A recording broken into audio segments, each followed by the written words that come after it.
Hello guys, share ko lang guys. Ito yung manok na ano guys, 45 days. Gusto ko yung luto nga pinaupo guys. Oh, pinahiga lang to siya. Dapat pinaupo kasi lang maliit lang ang kaldero ko.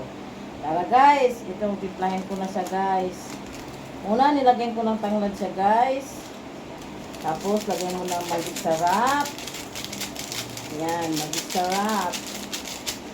Tapos lagyan mo ng Sprite, pang palambot.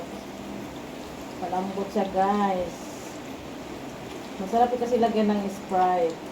Kaya ibabad ko na to siya, guys. Kaya bukas, paluto ko na to.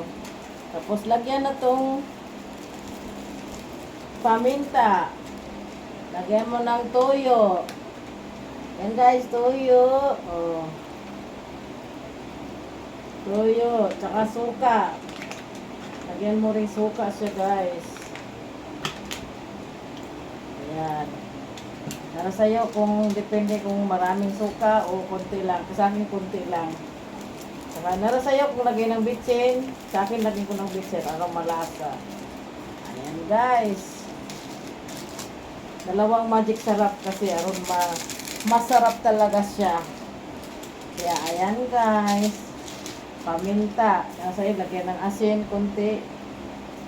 Ayan, guys. Oh. Nilagay ko na sibuyas itong buo siya, guys. Ayan, guys. Ano ko na. Bukas, babad ko na to siya, guys. Kailangan marami sang Sprite. Ayan, guys. Ayan lang, guys. Share ko siya, guys. Thank you sa watching. Bye-bye.